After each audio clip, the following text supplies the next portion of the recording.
I'm Kristen from Tiny Footsteps Travel, and I'm going to show you the amazing things that we did and tips we learned during our 4-day visit to Edinburgh with kids. It's a beautiful city, and there are some great things to do as a family there that I'm going to share with you. Edinburgh Castle is a must. I won't lie, it's probably the most popular and the busiest attraction there. It will be crowded, but we are so glad that we didn't miss it. While there are many castles in Europe and in Scotland, Edinburgh Castle is one of the more royal ones where some famous historical figures lived. The views from the top are incredible. At the arrival gate, you'll see some great views as the castle is on top of an extinct volcano. Enjoy the views, but keep in mind that they get better as you go up. Wear very comfortable footwear because a lot of the castle feels like you're walking uphill, and it can be a bit of a workout. Definitely buy your tickets in advance because it sold out the day we were here, and it was only May 1st. At the entrance, there's a souvenir store and toilets to use. I recommend using these before you make your way up the castle.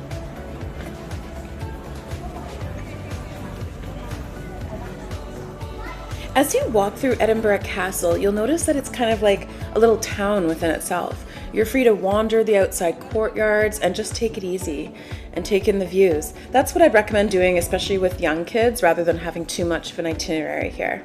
There are some places inside that are a bit more controlled. One of them that I thought was really cool to see was the crown jewels. This is a crown, a spectre, and a sword, and they're real medieval items and the oldest in all of the UK.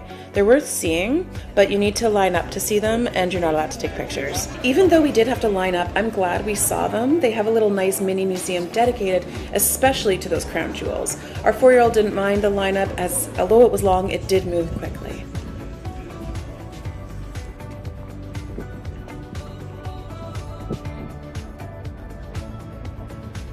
The view from the top of the castle is definitely the highlight. Looking down, you can see Prince's Park, and you can tell your kids that it used to be a giant pond and actually dumping grounds for waste and other gross things that you probably shouldn't mention. But they drained it and they turned it into the beautiful park that it is today. I do recommend taking a walk in Prince's Park while you're in Edinburgh. Prince's Park is actually massive. It's an incredible amount of beautiful green space within the city. It's very clean, safe, and well maintained. There's a playground at the west end of it, but we didn't actually make it there. We were over on the east side of the park, which was still very green and lush and had some monuments. My 4-year-old just loved this elephant memorial sculpture. She talked to it for a long time, entertaining herself. It just goes to show they don't always need a playground, right? There are some beautiful views looking up at the Royal Edinburgh Castle from below in Prince's Park, plus some really good views of it from across the street at Princess Street. From Princess Street or the park, there's an uphill street called the Mound, which will take you right up to the heart of the city center. My little one climbed most of the way like Spider-Man. You'll eventually, if you follow this way, end up at the Royal Mile. Now the Royal Mile, as beautiful and as quaint architecture as it is also pretty busy because it's insanely popular. I do recommend walking it, of course, but the one thing we really liked about it, or not the one thing, one of the things was having a few things to do on the Royal Mile that kept the kids engaged and gave us breaks from the craziness. Here are some suggestions. One I recommend is the Museum of Childhood. A local mom told me about it. It's free and it shows you the history of childhood through pop culture. This will be a blast from the past for parents or any other adult. They have 3 floors, it's very visual, and both my kids, 12 and 4 years old, really liked it, even if the dolls are creepy. St. Giles Cathedral is another place we stopped in a couple times on the Royal Mile.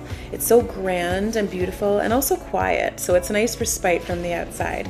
The cathedral is free, but they do take donations to get in. If you do go in there, make sure you take a look at the beautiful blue ceiling. It's so unique and unlike anything I've seen in a cathedral before.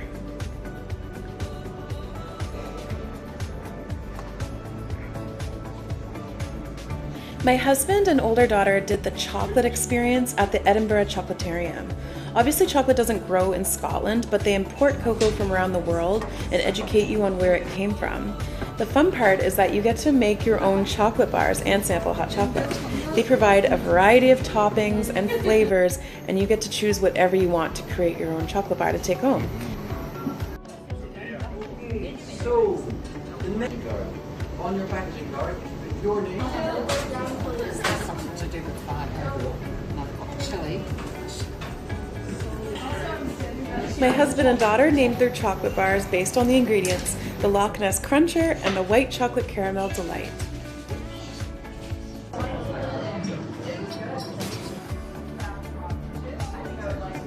The chocolate experience was only for ages 7 and up. Keep in mind that the chocolate is real cocoa, so the hot chocolate may not be what your kids are used to. But for older kids, it's a really fun thing to do, and my daughter enjoyed it. Even if you don't do the chocolate tour, pop inside and check out their little chocolate store. They have some unique things made of chocolate. Some of the stuff in here would be good souvenirs of Scotland to take home. As you walk up the Royal Mile, you'll see people dressed in traditional Scottish wear playing bagpipes.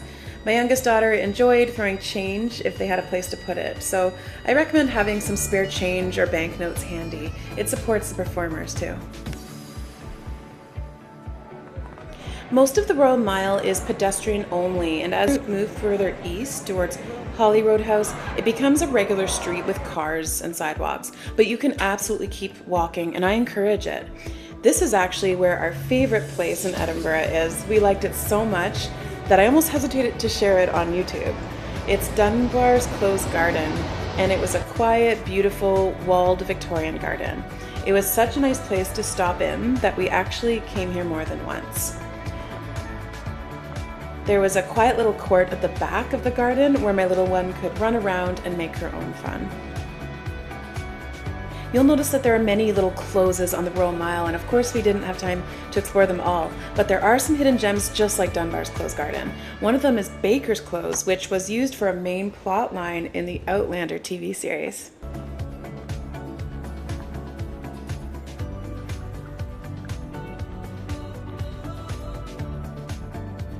We also found out about Chessel's Court through a blog post. There's a really cute ivy-shaped heart there, which makes cute photos. Be respectful here though, because it is a residential area. I'm going to talk a little bit about the Harry Potter tours, which seem like an obvious thing to do in Edinburgh with kids. My oldest daughter and I did the tour through a company called the Potter Trail. There are lots of Harry Potter tour companies, and it was really interesting. It was funny and entertaining. From the stories that we were told and the things that were shown, I can understand why they have an age limit of 7+. My 12-year-old daughter was the youngest one in our group by far. The first place we were taken to was a graveyard, which seems random, but it holds a lot of the names that seem to influence J.K. Rowling's characters. There are some graves there that share names with specific characters. The most important part of the spell, the third part, is to have a good, strong, brave, impressive spellcasting pose. So I want to see your best spellcasting.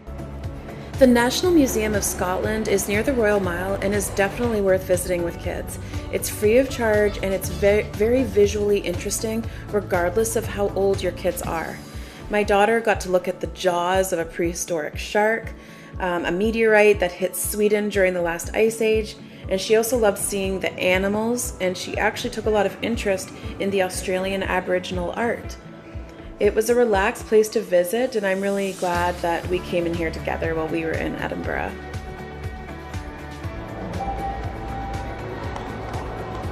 Yeah, that's a dinosaur bone.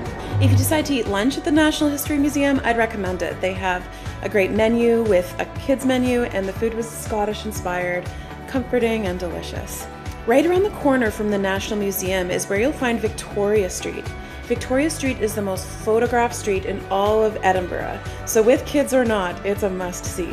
Victoria Street is where Museum Context, the official Harry Potter store, is located, and you can expect a bit of a lineup to get in, but once you do get in, it is a pretty wicked store.